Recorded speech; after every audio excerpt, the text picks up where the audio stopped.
All right, hey Larry. I just want to show you how I find the angle that I need to use on the wet vex or the Mojave Man EdgeWright. What I do is I take a Sharpie, and you can see that the knife has a spine, right? And it comes down to an edge, and then that edge is rolled over.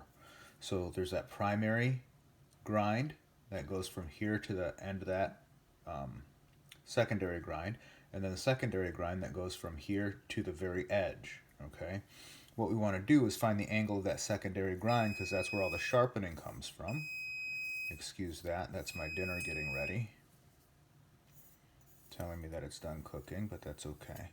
And then I put black Sharpie marker all the way along that primary edge, and I do the same, that secondary edge, excuse me. And I do the same thing here. I use a black Sharpie marker to mark that out. Okay. And what I want to do is make sure that I keep my angle as close to that secondary bevel as I can when I raise that burr. Okay. So here's the Windex. All right. I spray down my block there, and then I kind of feel I'm flat against the hone, and then I raise it up. Then I kind of feel where that edge is.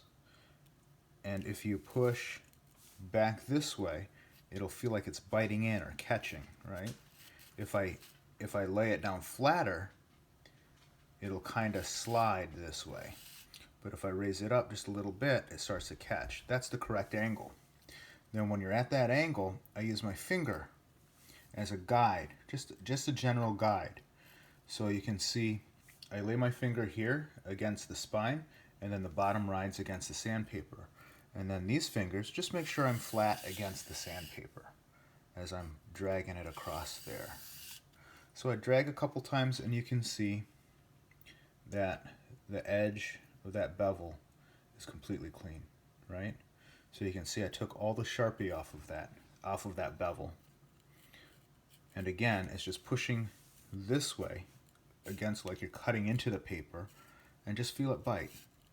Okay, then you know you're at the right angle, and then you can go ahead and very light pressure, if any pressure at all. This Santoku is a nicer knife to do because there's no belly really. It's just kind of a flat, it's very flat on the cutting edge. So it's a good knife to learn to do that on. So you drag that across there a couple of times. Okay, however dull the knife is going to predicate how much you need to sharpen it. And it's just keeping it at the right angle, right? And what you want to do is you want to feel that burr. As you drag you can use that cloth, right? You can use a dryer sheet or what have you. But you should be able to feel a burr, and you should be able to feel it. So if you're going to run a dryer sheet over it, do that, and then reach down and feel what the burr feels like. So you don't need to do that dryer sheet business all the time. You can just use your fingernail to grab that burr, and you can feel it. It feels rough, like there's a lip on that side, okay? And then you can flip it over, and we do it the same way. So you feel like you're pushing away, right? If you're too flat, you'll skip across. If you're too high, you'll dig in, just where it starts to bite a little bit. Then I use my thumb as that same stop, right? I plant the thumb on the spine and I feel it. That's the same stop.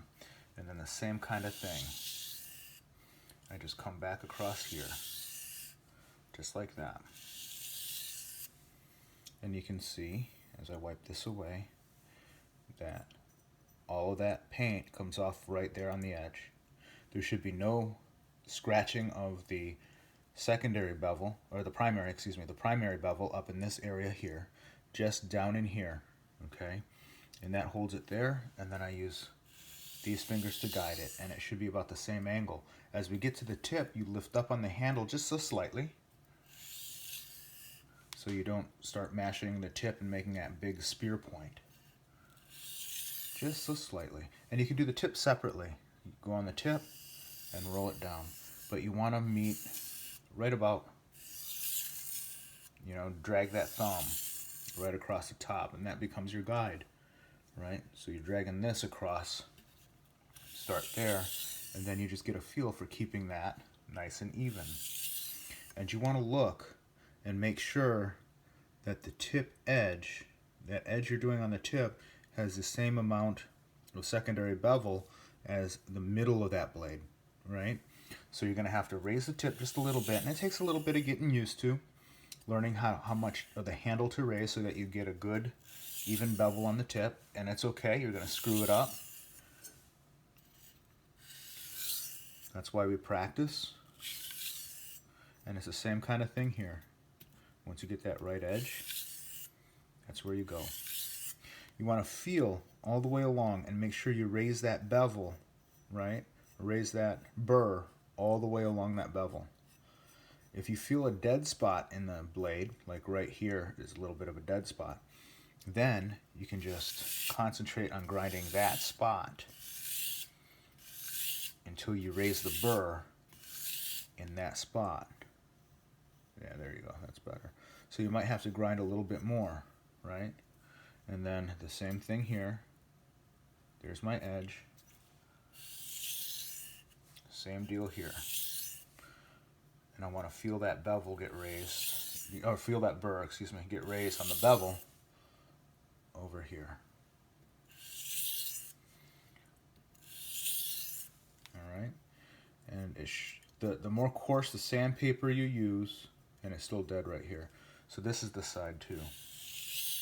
That needs a little bit of help. So the coarser the sandpaper you use, the bigger that burr is going to be. When you get to finer sandpaper, it's going to be harder and harder to feel that burr. Just know that at that same angle, right, you're going to start raising that burr, and then you're going to feel, yeah, and just a very fine catch. Yeah, there's a dead spot on my blade right there. There's a very fine catch.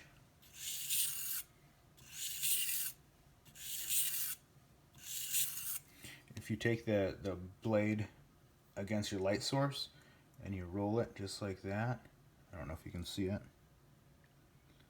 you might be able to see a shine as you roll it, and that shine is an area that hasn't quite apexed.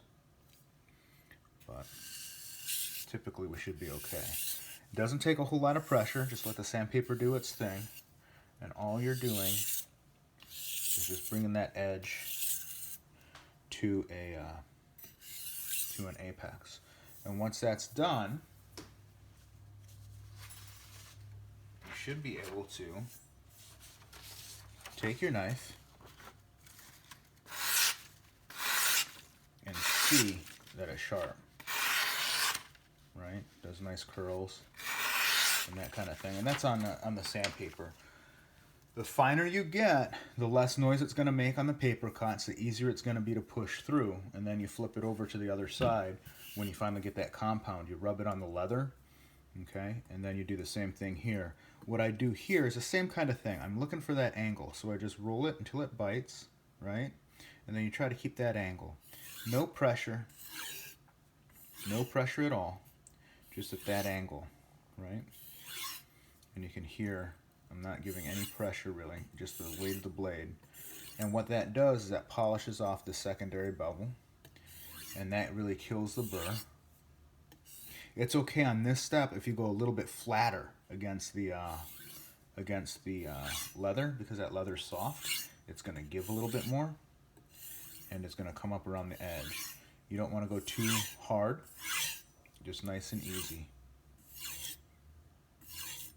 Okay, and then just a few strokes, a few on each side, and you can hear how much better that is.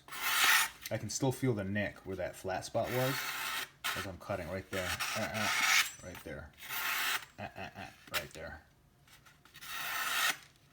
So that'll come out with subsequent sharpenings. I don't have to spend all day sharpening it. I just wanted to maintain the edge of that knife to show you how to use it. All right? All right. So that's it. The black compound should be all you need to have yourself a really nice sharp edge.